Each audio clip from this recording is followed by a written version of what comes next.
Bonsoir à toutes et à tous. À la une de l'actualité, bars, cafés et restaurants se préparent à rouvrir. Après 6 mois de fermeture, ces établissements pourront de nouveau accueillir des clients à partir de ce mercredi, mais seulement en terrasse, par table de 6 personnes au maximum, avec une jauge fixée à 50% de leur capacité. Des terrasses également à la merci des conditions météo. Alors, comment les professionnels anticipent-ils cette reprise partielle de leur activité? Exemple à Saint-Gilles-Croix-de-Vie dans ce reportage de Grégoire de Châtillon. Peu importe le vent, la pluie, cette terrasse située face à l'océan sera mercredi équipée de parasols imperméables et pourra accueillir jusqu'à 25 clients pour un même service. Une jauge à 50% que cette restauratrice compte bien exploiter pour le service du soir grâce au passage du couvre-feu à 21h. On prévoit de commencer un service plutôt sur 17h30, 18h. Ça laisse le temps aux gens de prendre l'apéritif un petit peu plus tôt dans la soirée et de profiter du dîner et pouvoir être parti avant le couvre-feu de 21h et pouvoir aussi accueillir un maximum de personnes sur ce petit laps de temps en tout cas. Un peu plus loin, la gérante de cet établissement a décidé, elle, d'ouvrir jeudi sa grande terrasse. Avec cette météo instable, elle n'est pas à un jour près. 80 clients pourront alors profiter de cet espace de 250 mètres carrés au même moment, sauf si la pluie décide d'intervenir. C'est là où tout est le problème, parce qu'à l'heure actuelle, nous n'avons pas encore nos structures, nos voiles qui vont protéger légèrement notre clientèle. Et à l'heure actuelle, effectivement, s'il y a pluie, nous fermerons. On n'aura pas d'autre alternative, vu qu'on ne peut pas les recevoir à l'intérieur. Et si une pluie est annoncée durant le service, on va croiser les doigts pour que ça passe et que ça ne tombe pas dessus. Pas plus de 6 personnes à table, pas de consommation debout. Mais pour qu'une terrasse fonctionne bien au mois de mai chez nous, il faut qu'il fasse beau, du soleil, sans vent et sans pluie. Ça commence à s'arranger à partir de mercredi, donc on a espoir quand même de pouvoir avoir un peu de monde en terrasse, parce que les gens, en plus, on a beaucoup de réservations, les gens sont demandeurs. Sur le front de mer de Saint-Gilles-Croix-de-Vie, face à la grande plage, de nombreux parasols de terrasse apporteront déjà un peu de couleur à la station balnéaire. Des bars, cafés et restaurants qui peuvent ainsi reprendre à partir de ce mercredi dans le cadre du déconfinement. Un déconfinement qui n'a offert aucune perspective de réouverture aux discothèques. 15 maires signent ainsi une tribune pour demander au gouvernement d'autoriser le retour du public dans les boîtes de nuit. En Vendée, François Blanchet, maire de Saint-Gilles-Croix-de-Vie, et Yannick Moreau, maire des Sables-d'Olonne, en font partie. Ils souhaitent ainsi éviter l'organisation de fêtes sauvages le long du littoral. Les gérants de ces établissements seront fixés sur leur sort avant le 15 juin selon le gouvernement. Des discothèques qui proposent notamment de rouvrir avec un pass sanitaire qui permettrait par exemple aux personnes vaccinées de profiter des pistes de danse. Et depuis mercredi dernier, l'ouverture de la vaccination à toutes les tranches d'âge, selon les doses disponibles d'un jour à l'autre, une population plus jeune peut recevoir une injection. À Montaigu-Vendée, pour répondre à cette montée en puissance de la vaccination, le centre a déménagé au pôle sportif Maxime Bossis. Ce dernier a ouvert hier. Reportage.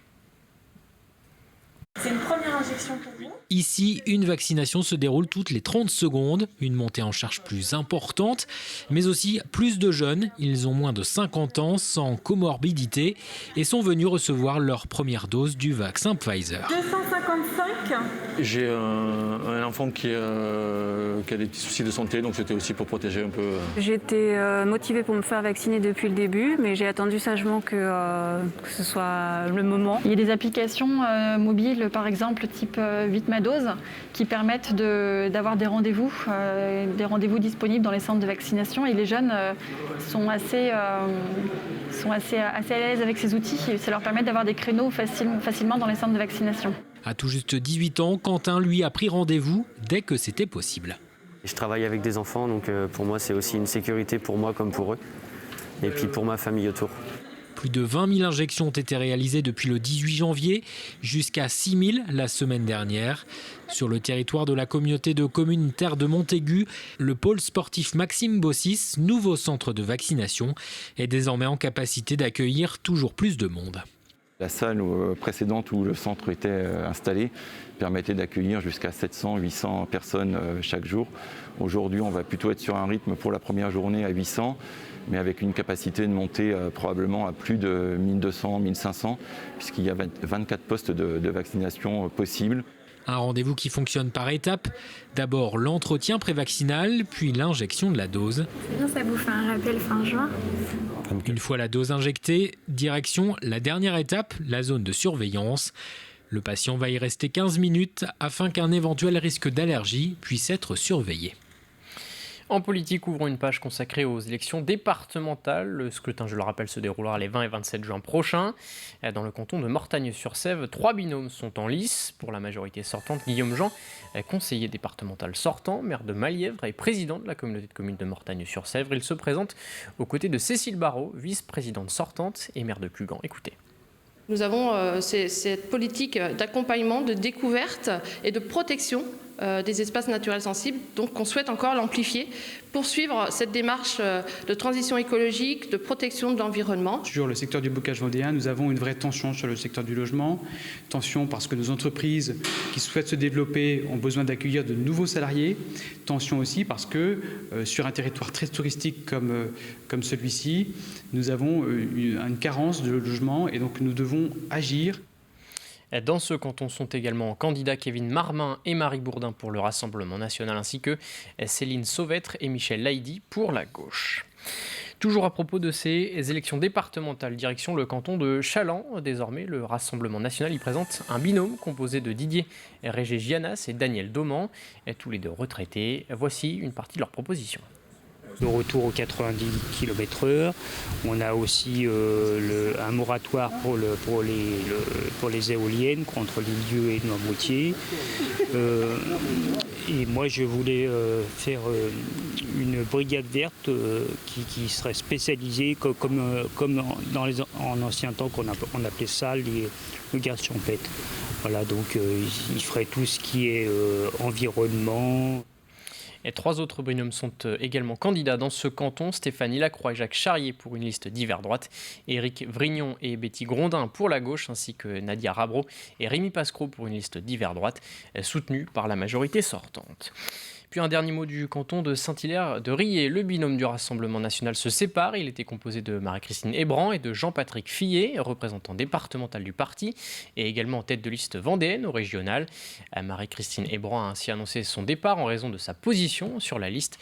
Elle déclare se sentir trahie et pour le parti, ce départ est, je cite, un non-événement. Reste à savoir si cette séparation sera actée par la préfecture. Au chapitre éducation, l'établissement régional d'enseignement adapté Saint-Jean d'Orbestier au Sables-d'Olonne va fermer ses portes, une décision dénoncée par la FCPE de Vendée. La structure unique en Vendée accompagne ainsi environ 85 élèves de la 6e à la terminale qui éprouvent de grandes difficultés scolaires. La fermeture suscite ainsi l'incompréhension des parents, mais se justifie pour les services de l'éducation nationale. L'établissement il est en difficulté depuis de nombreuses années et on se demande dans quelle mesure l'institution n'a pas laissé pourrir la situation pour fermer cet établissement. Voilà. Malheureusement c'est dramatique puisqu'on a des élèves aujourd'hui qui se retrouvent sans solution. Donc soit ils seront placés dans le cursus ordinaire qui n'est pas du tout adapté, soit ils iront dans le privé, ce qui est quand même où ils seront complètement déscolarisés. Situation encore pire, bien entendu. L'inspectrice d'académie a réuni les principaux de collèges qu'on ne dessèque pas pour voir dans quelles conditions on peut les accueillir. Et j'ai toujours dit, et je redis, on ne ferme pas pour faire des économies. S'il faut créer momentanément une division de SECPA+, pour accueillir ces élèves, on le fera. Ce n'est pas pour faire des économies, c'est parce que les élèves n'étaient pas accueillis dans des conditions qui leur permettaient de véritablement réussir. On termine ce journal avec un mot de patrimoine. Ces 2 dernières années, une association de passionnés d'histoire a récupéré et restauré un avion militaire de l'armée américaine datant de la Seconde Guerre mondiale. 2 années de recherche et de réparation pour que l'appareil retrouve ses couleurs et ses pièces d'origine. Reportage Pierre Dalicieux. Cet avion militaire américain de la Seconde Guerre mondiale s'apprête à vivre une nouvelle vie. Après avoir combattu, il a servi, après la guerre, d'avion d'instruction.